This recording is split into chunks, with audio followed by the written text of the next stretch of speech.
Breaking news Karimnagar జిల్లాలో మాజీ మంత్రి బీఆర్ఎస్ నాయకుడు గంగుల కమలాకర్ పై 2 కేసులు నమోదయ్యాయి. కిసాన్ నగర్ లో లోకిని జంపయ్య అనే వ్యక్తి వద్ద 47,000 రూపాయలు దొరికాయి. ఎన్నికల కోడ్ ఉల్లంఘించినందుకు ఆయనను పోలీస్ స్టేషన్ కు తరలిస్తుండగా గంగుల కమలాకర్ పోలీసులను అడ్డుకున్నారు.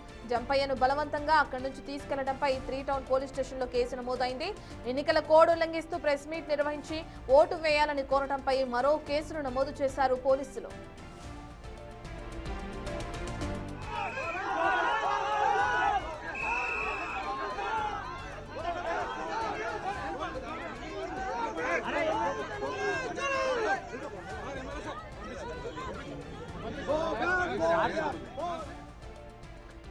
మనం చూస్తున్నాం ప్రధానంగా గంగుల కమలాకర్ పై ఏదైతే ఎన్నికల సంఘం ఉల్లంఘనలు ఇది చేశారంటూ కూడా నిబంధనలు అతిక్రమించి ప్రచారం చేశారంటూ కూడా ఆయనపై కేసు నమోదవడం మనం చూస్తున్నాం. దీనికి సంబంధించిన పూర్తి డీటెయిల్స్ అందించడానికి మా ప్రతినిధి శ్రీనివాస్ అందుబాటులో ఉన్నారు. శ్రీనివాస్, ఏ సెక్షన్ కింద కేసు నమోదు చేశారని చెప్పుకోవచ్చు? ప్రధానంగా గంగుల కమలాకర్ విచారణ ఎక్కడి వరకు వచ్చింది అనుకోవచ్చు?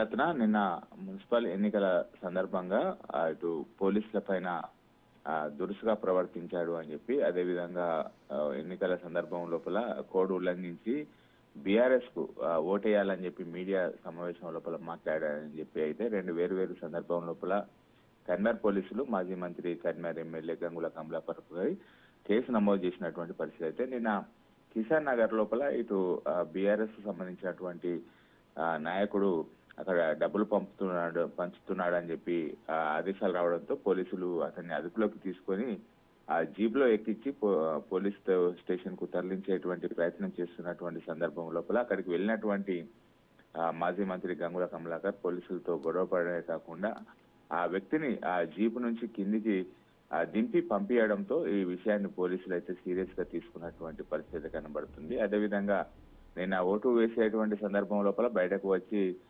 విమర్శలు చేయడంతో పాటుగా ఇటు కోడ్ అమలు లోపల ఉన్నటువంటి నేపథ్యం లోపల బీఆర్ఎస్ కు ఓటేయాలని చెప్పి అడగడంతో ఆ 2 సందర్భాల లోపల 2 వేరు కేసులు కూడా కరీంనగర్ పోలీసులు గంగుల కమలాకర్ పై కేసు నమోదు చేసినట్టయితే నిన్న సిపి ఒక మీడియా ప్రకటన లోపల తెలపడం జరిగింది. మొత్తానికైతే ఇటు 2 సందర్భాల లోపల కూడా పోలీస్ స్టేషన్ కు తరలించేటువంటి ప్రయత్నం లోపల జీపు ఎక్కించి ఆ నాయకుడిని పోలీస్ స్టేషన్ తరలించే ప్రయత్నం చేసినటువంటి సందర్భం లోపల పోలీసు వాహనాన్ని అడ్డుకోవడమే కాకుండా అతన్ని జీప్ నుంచి కిందికి దింపి ఇంటికి పంపించడం, ఎవరు వస్తారో రండి చూద్దామని చెప్పి యాంగిల్ లోపల పోలీసులతో మాట్లాడడంతో అయితే విషయాన్ని సీరియస్ గా తీసుకొని కేసు నమోదు చేసినటువంటి పరిస్థితి కనబడుతుంది కదా.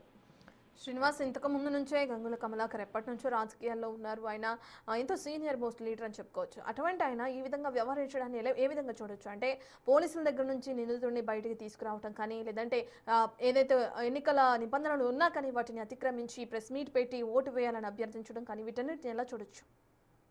నిన్న ఆ లోకిని జంపయ్య అనేటువంటి వ్యక్తి వద్ద పోలీసులు 47,000 రూపాయలు పోలీసులు స్వాధీనం చేసుకున్నారు. ఆ డబ్బులకు సంబంధించినటువంటి వివరాలు తెలుపపోగా అతడు అక్కడ క్యాంపెయినింగ్ చేస్తున్నటువంటి నేపథ్యం లోపల ఓటర్లను ప్రభావితం చేసేందుకే 40,000 రూపాయలు డబ్బులు పంచుతున్నటువంటి నేపథ్యం లోపల అతన్ని అదుపులోకి తీసుకున్నప్పుడు ఆ పోలీసుల పైన దురుసుగా ప్రవర్తించినటువంటి నేపథ్యం లోపలే గంగుల కమలాకర్ పై కేసు నమోదైనటువంటి పరిస్థితి కనబడుతుంది. Right, thank you Srinivas.